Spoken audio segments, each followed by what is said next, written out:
खयूं वञिजो घड़ी तरसो इते कूंजा मुंहिंजो हीउ ख़त खयूं वञिजो दुखायल जो ॾिनल न्यापो मदीने में ॾियूं वञिजो दुखायल जो ॾिनल न्यापो मदीने में ॾियूं वञिजो घड़ी तरसो इते कूंजा मुंहिंजो हीउ ख़त खयूं वञिजो ख़ुदा जे ॾेहां खंभड़ा तूं अवां साईं उॾामां ख़ुदा जे ॾेहां खंभड़ा टियूं अवां साईं उॾामां जे ॾेहां खंभड़ा टियूं अवां साईं उॾामां सिकायल जी सदा पल पल संभाली दियूं पयूं वञिजो सिकायल थी सदा पल पल संभाली दियूं पयूं वञिजो घड़ी तरसो इते कूंजा मुंहिंजो इहो ख़त खयूं वञिजो कया छा बस आया काबू वरी विया कोट क़िस्मत जा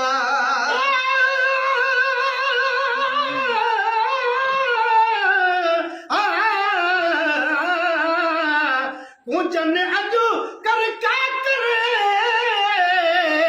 अदा पुण चिकाय मचाक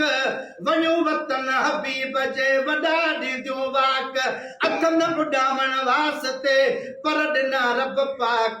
चयमि त शायदि चवनि थियूं अच गुलाम नबी गमनाक ॾिठमि त ओॾे थिए वयूं जाॾे अरबीअ जी ओताक असां अॻे ई नाचाक रब कूंजा कान हणी वयूं कया छा बस आया काबू वरी विया कोट क़िस्मत जा कया छा बस आया काबू वरी विया कोट क़िस्मत जा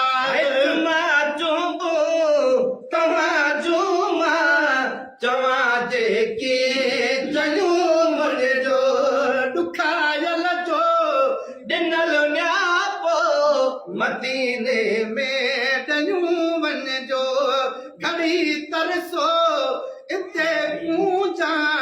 मुंहिंजो इहो ख़त खयूं वञिजो वलर सारा वतन पंहिंजे ख़ुदा शल ख़ैर सानी दुआ सारा वतन पंहिंजे ख़ुदा शल ख़ैर सानी दुआ सारो वतन पंहिंजे ख़ुदा शल ख़ैर रसानी दुआ कुर्बदार जी महफ़िल में अर्ज़ मुंहिंजो कयूं वञिजो दुखायल जो ॾिनल न्यापो मदीने में ॾियूं वञिजो घड़ी तरसो इते कूंजा मुंहिंजो इहो ख़त खयूं वञिजो अदब ऐं न्याज़ सास पई कतारूं कुल करे लहजो अदब ऐं न्याज़ सास पई कतारूं कुल करे लहजो अदब ऐं नाज़ सां कुल ई कतारूं सभु करे लहजो करे टोलियूं बोले बोलियूं वटा पिरिय थियूं वञिजो इहा फरियाद कारण रब कयूं वञिजो ॾुखायल जो ॾिनल न्यापो मदीने में ॾियूं वञिजो